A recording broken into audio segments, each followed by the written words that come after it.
బండ్ల గణేష్ గారి ఆస్తి వేలం విషయంలో సుప్రీంకోర్టులో కూడా ఆయనకు మాత్రం చుక్కెదురైంది. ఎందుకంటే యూనియన్ బ్యాంక్ విషయంలో ఏదైతే ఆయన విషయంలో ఒక కేసు అనేది ముందుకెళ్తూ ఉందో ఆయన ఏం చెప్పాడు, నా ఒక ఆస్తిని నా పర్మిషన్ లేకుండా నాకు చెప్పకుండా వేలం వేశారు, సో దానికి నాకు న్యాయం జరగట్లేదు, నేను ఖచ్చితంగా సుప్రీంకోర్టుకు వెళ్తాను, మన యొక్క న్యాయస్థానాలపైన నాకు చాలా నమ్మకం ఉంది, సో ఖచ్చితంగా నాకు న్యాయం జరుగుతుంది అని చెప్పేసి నేను భావించి ఇక్కడ హైకోర్టు కాకుండా సుప్రీంకోర్టు కూడా నేను వెళ్తాను అని చెప్పేసి అక్కడ కూడా పిటిషన్ దాఖలు చేసుకున్నారు. సుప్రీంకోర్టు ఏం చెప్పింది అని తెలుసుకునే ముందు అసలు ముందుగా ఏం జరిగింది, ఆస్తి వేలాన్ని ఎందుకు వేశారు యూనియన్ బ్యాంక్ వాళ్ళు అనే విషయానికి వస్తే, బండ్ల గణేష్ గారు మనందరికీ తెలుసు ప్రొడ్యూసర్ గారిని కాకుండా చాలా బిజినెస్లో ఉన్నాయి. సో అందులో భాగంగానే యూనియన్ బ్యాంక్ నుంచి రుణం తీసుకున్నారనమాట. సో రుణం తీసుకున్నప్పుడు హైదరాబాద్లోని ఒక ప్రాపర్టీకి సంబంధించినటువంటి ఒక ఆస్తి పత్రాలు వాళ్ళ యొక్క రుణానికి బదులుగా అక్కడ తాకట్టు పెట్టేశారు. అంటే బ్యాంకులో వాళ్ళు ఏది లేకుండా కూడా ఊరికే మనీ ఇవ్వరు కదా, సో ఆ విధంగా వాళ్ళ యొక్క ప్రాపర్టీకి సంబంధించినటువంటి ఆస్తి పత్రాలు ఇచ్చిన తర్వాత వాళ్ళకు యూనియన్ బ్యాంక్ అనేది రుణం ఇచ్చారనమాట.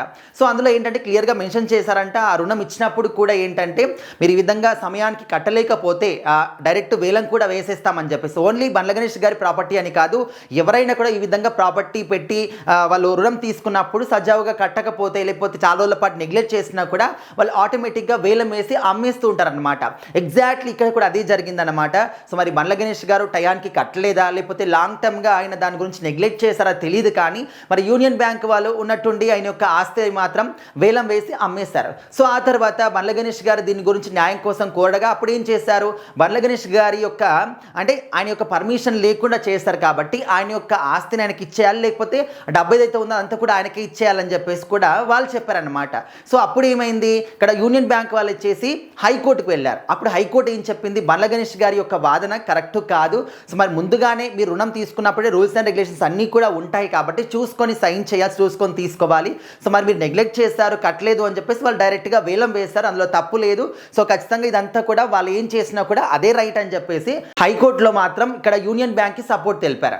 అప్పుడు ఏం చేశాడు ఈయన, సో మరి బండ్ల గణేష్ గారు ఇంకా నాకు ఇక్కడైతే న్యాయం జరగట్లేదు, సో నేను సుప్రీంకోర్టుకి వెళ్తాను, నాకు చాలా నమ్మకం ఉంది మన న్యాయస్థానాలపైన, నాకు అక్కడే న్యాయం జరుగుతుంది అని చెప్పేసి అక్కడికి వెళ్ళి పిటిషన్ దాఖలు చేశాడు అనమాట. సో అక్కడ వాళ్ళు ఏం చేశారు, ఈ కేసు చూసిన తర్వాత, సో మీరు యూనియన్ బ్యాంక్ నుంచి రుణం తీసుకున్నప్పుడు అక్కడ రూల్స్ అండ్ రెగ్యులేషన్స్ అన్నీ కూడా మెన్షన్ చేసి ఉంటారు, అందులో మీరు సైన్ కూడా చేసి ఉంటారు, కానీ మీరు ఆ విధంగా నెగ్లెక్ట్ చేశారో లేకపోతే మనీ కట్టలేదో తెలియదు. సో వాళ్ళైతే మీ యొక్క ప్రాపర్టీని వేలం వేసుకున్నారు, అందులో వాళ్ళ తప్పైతే లేదు. సో వాళ్ళ యొక్క రూల్స్ని వాళ్ళు పాటించారు, వాళ్ళ యొక్క అంటే ప్రొసీజర్ని వాళ్ళు ఫాలో అయ్యారు. సో దాన్ని ఇంకా మీకు సజావుగా మలయాలి, మళ్ళీ మీకే దాని ఉపయోగంగా మారాలి అంటే అది అవ్వదు అని చెప్పేసి ఇలాంటి విషయాల్లో మేము తలదూచము అని చెప్పేసి సుప్రీంకోర్టు కూడా చెప్పేసింది అనమాట. సో మొత్తానికి ఇంకా బండ్ల గణేష్ గారికి సుప్రీంకోర్టులో కూడా చుక్కెదురైందనమాట. ఇంకా న్యాయం జరగదు అని చెప్పేసి ఆయన కూడా భావిస్తున్నట్టు తెలుస్తుంది. మరి ఈ ప్రాపర్టీని వాళ్ళకి వదిలేస్తాడా, లేదు ఇంకా కూడా నాకు న్యాయం కావాలి అని చెప్పేసి దానికోసం ఫైట్ చేస్తారా చూడాలి. మరి బండ్ల గణేష్ గారి యొక్క ఈ యొక్క ఇష్యూలో మీ అభిప్రాయం ఏంటో కూడా ఖచ్చితంగా కామెంట్ చేయండి.